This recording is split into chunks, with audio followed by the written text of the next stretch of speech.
Welcome to the Intuitive Therapist Podcast with Janis R. Cohen, therapist, clairvoyant, empath, and medium. Listen in as she takes a no-nonsense deep dive into real human struggles and how to resolve them. Janis will share channeled information from her spirit guide team, as well as the angels and archangels, to help you master your emotional, physical, financial, and spiritual destiny. And now, Janis R. Cohen. Hey y'all, this is Janis Cohen, the Intuitive Therapist here on the Intuitive Therapist Podcast. Today's topic is an interesting one. Well, I kind of find all the topics interesting, but this one is very interesting because I think the topic of abandoning yourself, most people don't really think about it. Unless you're doing inner work, most people would not admit it, that they do that. But you've abandoned yourself more than you realize. And I'm going to talk about that today. And I'm going to help you figure out how not to do that. Sure, there are times where you have course corrected because you've picked up on maybe your own ghosting. Imagine that you've ghosted yourself, right? But if you look back at the micro and macro decisions you've made over your lifespan, you and the rest of humanity has practiced self-abandonment over and over and over again. It's kind of the process, part of the process of being human. You have to be able to, you have to abandon yourself at times in order to learn how to come back to yourself. If you're a prideful person, you'll flat out deny that you've done this, right? You think you're like the bee's knees. But if you're a person who values personal growth, you'll have recognized this about yourself way before this moment, and have begun to do the work that will prevent self-abandonment in the future, right? So things happen, we realize how we failed ourselves, and we make new commitments, right? So that we won't repeat the same patterns. Nothing about personal evolution is easy, nothing. Yet, in order to have what you want, you have to have the quality of life that you want, the ideal relationship that you want, the peace and calm that you want.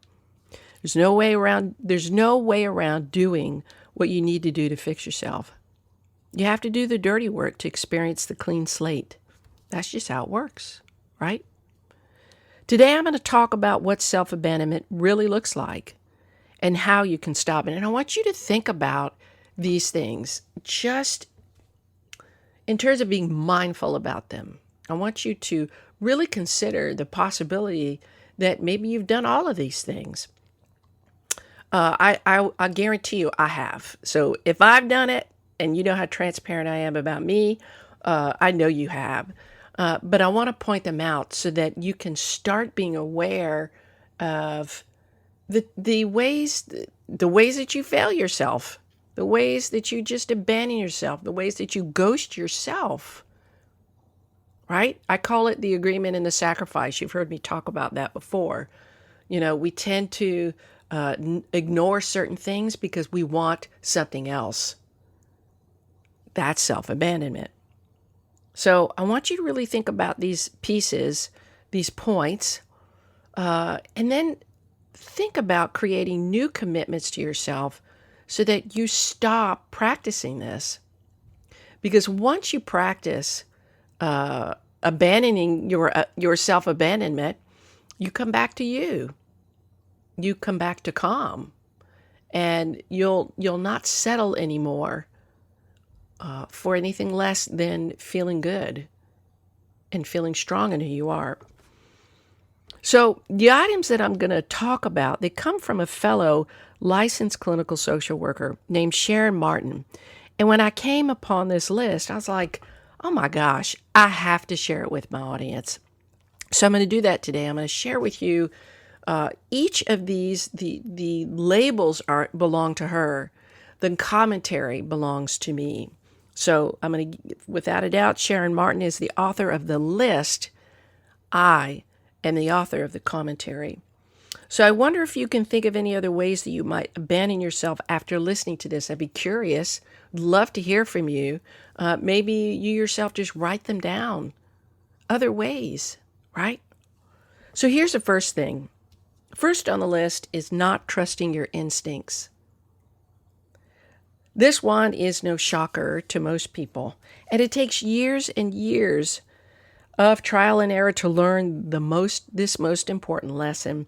And if you second guess yourself, overthink, assume others know more than you about you or know what's right for you better than yourself, then you abandon yourself in this way, trusting your instincts, listening to that wise voice inside, the one that can often be subtle and soft, is the best game plan you could ever have.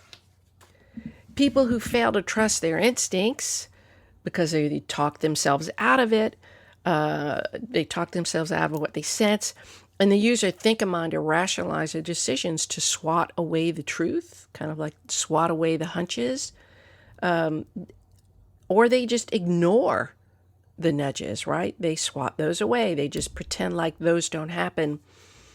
It's like you're swatting away annoying flies.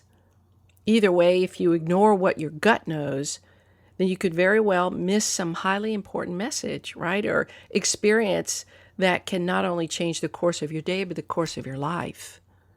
So if you abandon yourself, if you ignore the nudges, because they come all throughout the day, and some of them are the minutest things. And I talk a lot about intuition and the nudges. Also, that's significantly in my book. So you might want to take a look at the book, but also start paying attention to these subtleties that show up and follow them. Second is people pleasing. So when you seek validation from others, the truth is you've lost trust in yourself. Plain and simple. Nothing outside of you can validate you, fill you up, or make you feel competent or whole. Nothing. Maybe you've tried to fill that gap. If you seek these things, you are like a cup with a hole in the bottom of it. Everything that you take in, it'll leak out. There's no holding a feeling. Feelings in and of themselves are fluid. They come and go, and they change all the time. When people try to please others innately, there's a sense of self-doubt. So think about it, people pleasing. Well, I want this person to like me, so I'm going to agree with them. You've lost yourself. You've abandoned yourself. You don't have a sense of confidence that who you are is enough, in addition to knowing that if a person doesn't accept you, it's a reflection of them, not you. Think about the things that you seek validation for. Really think about it. We seek validation from bosses, from colleagues, from mates, friends, right? Wow. How's that working? You ever filled up? Nah. What would you need to be? And what would you need to have in place in order for you to only seek your own validation, not needing validation from anybody else? Feedback is different than validation. When you validate yourself, feedback, you take it or leave it. It doesn't impact who you are. So the more you build up the self-validation muscle, the less you feel the need to get approval from others. You just enjoy who you are. You just exist. And you can accept with compassion the fact that people are different from you and the fact that they can take you or leave you. It doesn't impact who you are as a person. The third point is that you abandon yourself when you hide parts of yourself. So consider this one like selling your soul to the devil. It's a big one. Maybe you're somebody in a relationship that's too scared of losing somebody if they find out that you don't have some of their same interests, or if you disagree with them, or that if they discover your imperfections, they're going to run.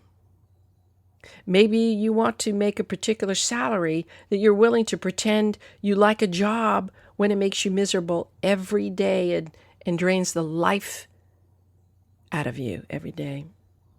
Maybe you're somebody who abandons your own interests for the sake of fitting in. Maybe you're someone who withholds sharing your feelings with others because you're afraid of rejection. If you do any of these things, you've abandoned yourself. Think twice about why you would go to these lengths. Why would you do that? Think about it. Don't be critical of yourself. Just look at why. What need drove that decision to hide parts of you? Look at the motivation behind the behavior. And here, really, the bottom line with this one, the reason why you abandon yourself and hide parts of yourself is because you can't accept all parts of you. That it's called avoiding doing the shadow work. When you fully accept all these flaws that you have, because ain't nobody perfect, when you accept them, suddenly they become demystified. When you bring your awareness to your flaws and look at them and say, okay, now what can I do to shift how I think about myself so that I can feel good, so that no matter what part of me becomes exposed, I'm okay. I won't crumble. I won't be embarrassed. I won't have shame. I won't try to defend or justify any parts of me. When you can get to that point, like it would be kind of walking naked down the street and going, hey, y'all, I don't know about you, but I'm feeling pretty good right now. Like it, don't like it. That's not my monkey, not my circus, right? When you can embrace and love all these yucky parts of you, that's when you have given up on abandoning yourself. You won't hide parts of yourself. Like I said, look at the motivation, the not feeling good enough, the fear of losing, and pretending to cope. When you stand by yourself, in honor of yourself, as your best friend, compromises like these, they just won't happen. You won't allow it. And you'll never hide parts of yourself again. The fourth one is perfectionism. I have been very guilty of this. I work on it all the time. I think I've gotten better, but I don't know about you. I still struggle, even though I know we are not perfect. And I just said it about 5 minutes ago. But who doesn't struggle with trying to do something perfectly? So, here's the thing. If I'm honest, I struggled with perfectionism because I didn't want to be seen as vulnerable and weak. And this struggle goes way back to when I was a kid. I have since resolved it, but it goes way back to when I was bullied as a kid in 7th grade. I've talked to y'all about that story, and I keep referencing it because it's a baseline about how far I've come. And it's a baseline about how much I've come to love little Janis. She is alive and well. But because of that horrific experience, because every day for 6 months, every single person in my 7th grade class humiliated me, embarrassed me, abandoned me, treated me like a leper, punished me publicly. I spent most of my life trying to compensate, overcompensate. And I wouldn't put out content that I didn't feel was perfect. I wouldn't show up if I didn't look my best. I wouldn't talk about other people because I was too afraid that I would again be put on the chopping block. So all these hauntings from that pushed me to be scared to show up, flaws and all. But having done the inner work, I don't really care anymore if people see me in any particular way. I'm good with myself. And I don't consider any of my flaws to be vulnerable and weak. I'll be the first one to tell you that I have them. And I'll be the first one to tell you what they are. Because to me, like I said in the previous point of hiding yourself, to me, acknowledging my imperfections, whether you want to call them weaknesses, imperfections, cracks in my shell, that's the best thing I could do. Because then I don't make those things so menacing.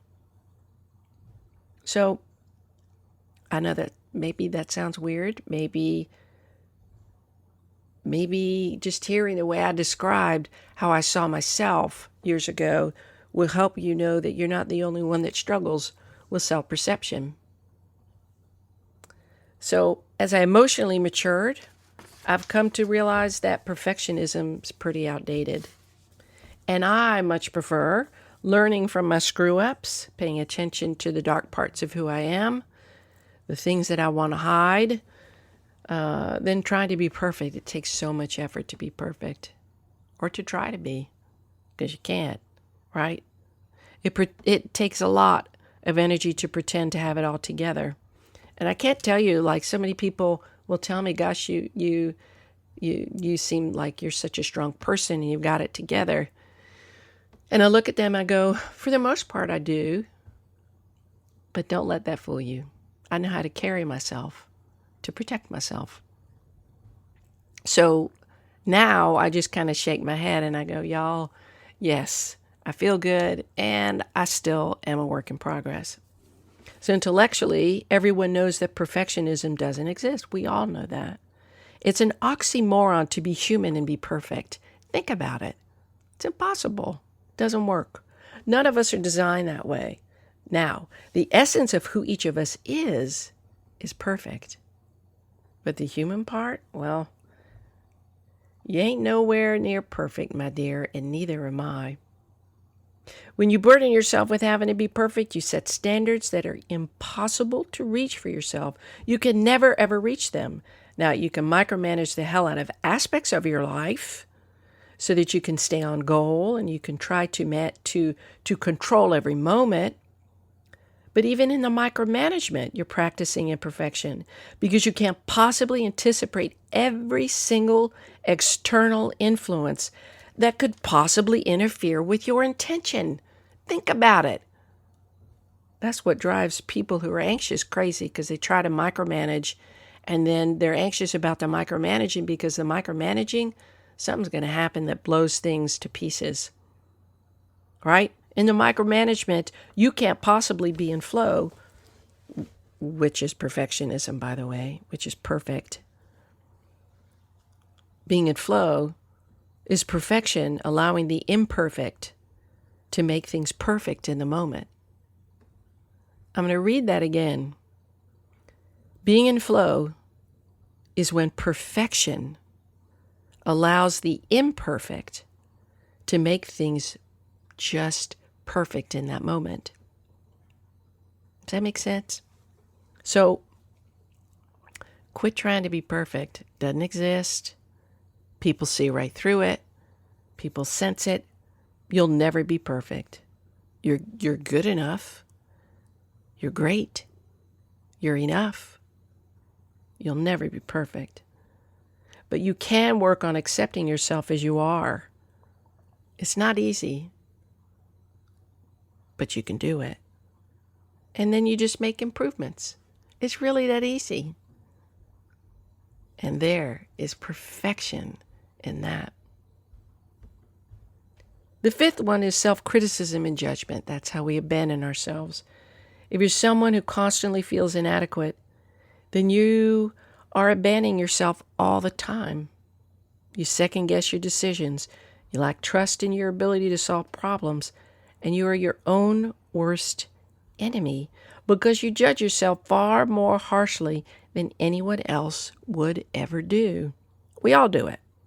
And chances are, if you feel you aren't enough, or if you have low self-worth, you project all sorts of assumptions onto people, causing you increased anxiety, uncertainty, and doubt.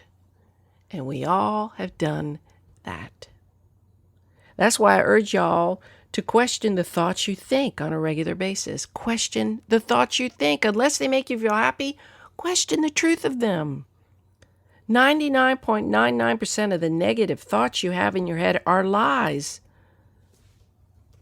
But here's the usefulness about these negative thoughts.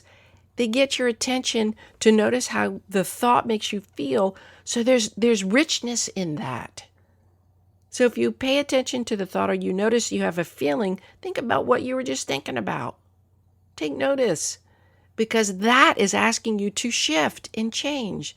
So that's where the value is of questioning the thought.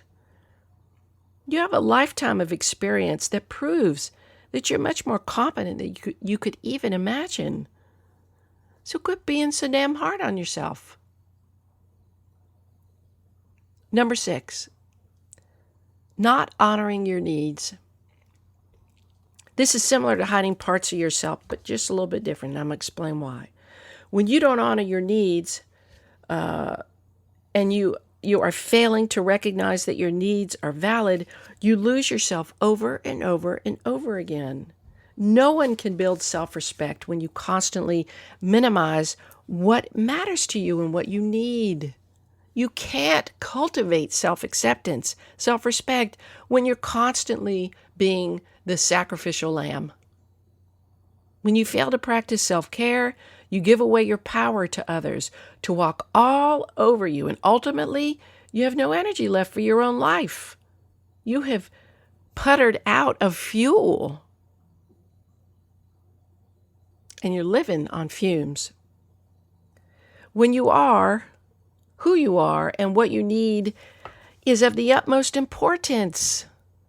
And if you have people in your life that fail to honor those things within you and honor what you need, then my friend, you got to get a new friend group or a new relationship. No one needs friends or relationships like that who don't encourage you to honor what you need and who you are. Number 7, suppressing your feelings. At some point in all of our lives, we have used some method of self-medication to ease our pain. We have to, because we can't be in pain all the time, suffering, so we have to have an out. We've all done it. And that kind of coping is along a spectrum of healthy to unhealthy. Maybe you're an obsessive exerciser. Maybe you're somebody who relies on drugs, alcohol, sex, or some other destructive method to take away emotional pain. When you push away uncomfortable feelings through the denial, drugs, food, or avoidance, you abandon yourself.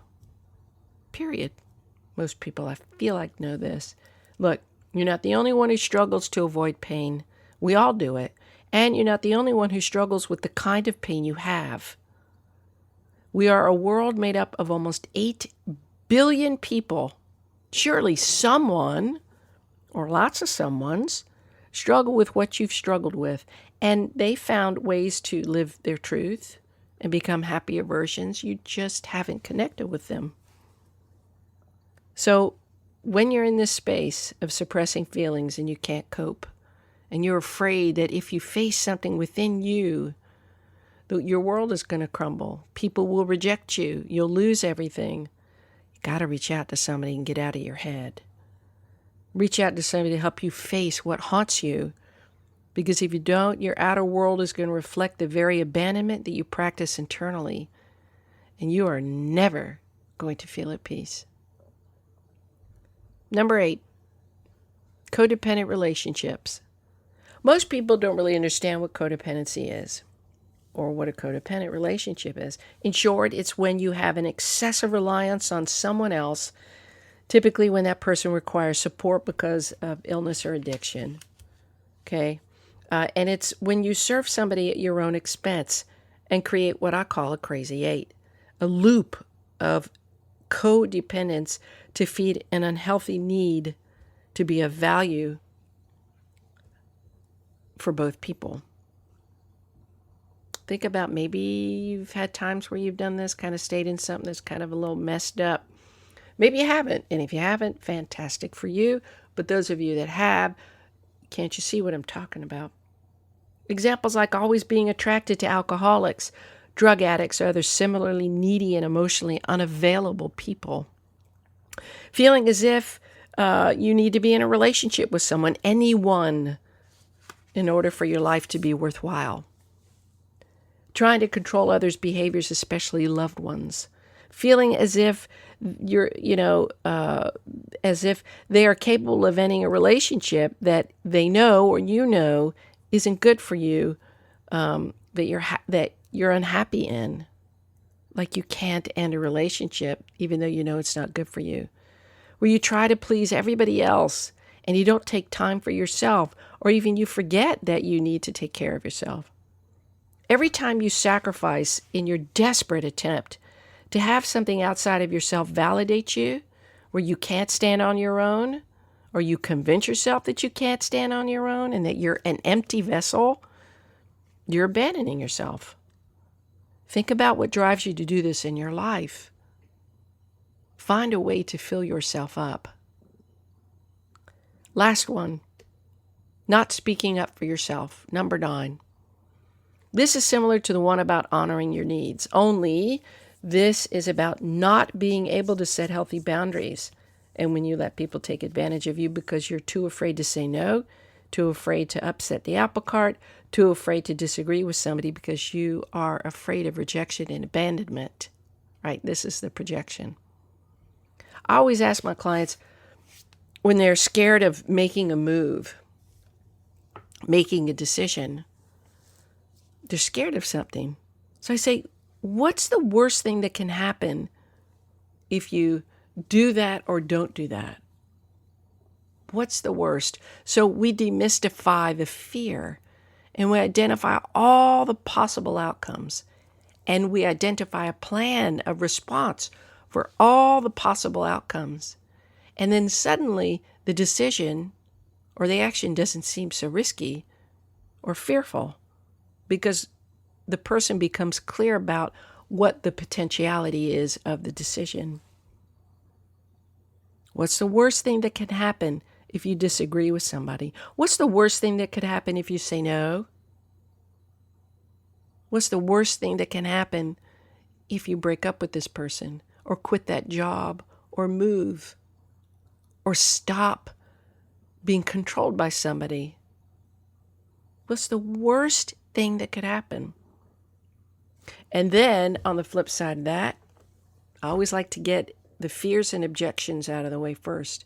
And I say, what's the best thing that could happen? Right? What are some of the amazing things that could happen if you choose you? If you speak up for yourself? Once we demystify the fear, you can come up with a plan to strengthen the muscle of boundary building, self-esteem, of fearlessness. I get it. Saying no is hard. Disagreeing with somebody, not wanting to cause trouble. I know it's hard. Been there, done that, and I still kind of do it sometimes. But I've gotten better at standing in my certainty and not being so fearful of what somebody else might do with my position. Look, nobody wants to disappoint anybody, really. But in the end, who suffers from being a martyr? You. And eventually, you'll begin to self-loathe, hate yourself, have contempt for yourself, and resent yourself for not being able to establish boundaries with others. And unless you stop blaming other people for treating you badly and say, wait a minute, where am I not holding myself accountable? Where am I not drawing the line? Then you're going to keep thinking life is happening at you and people are just crappy. And that's not good. You want to speak up for yourself. So, my friend, please pay attention to the ways in which you abandon yourself. Maybe you can think of other ways, like I said. And if you can, find somebody who can help you work through these self-worth issues. Establishing boundaries and speaking up for yourself and your needs is so healthy. If you come at life combative, that's one thing. But if you're calm in your own position and who you are, then speaking up for yourself is just simply being. It's not bitchy. You're not being an asshole. It's not mean or selfish. It's only these things when the person on the receiving end doesn't like that you do it. I hope today's talk has been helpful. The topic is pretty cool. And I hope it gives you touch points about where you could shore up ways in which you abandon yourself. Because I want you to be happy. I want you to feel whole by your own making, because that's really the only way that you can. I wish you a blessed day, a wonderful week, and as always, love yourself and live intuitively. Thanks for listening to The Intuitive Therapist. If you like what you heard, the best compliment you can give us is to share this podcast with a friend, and be sure to give us some stars and a favorable review at Apple Podcasts or wherever you listen in.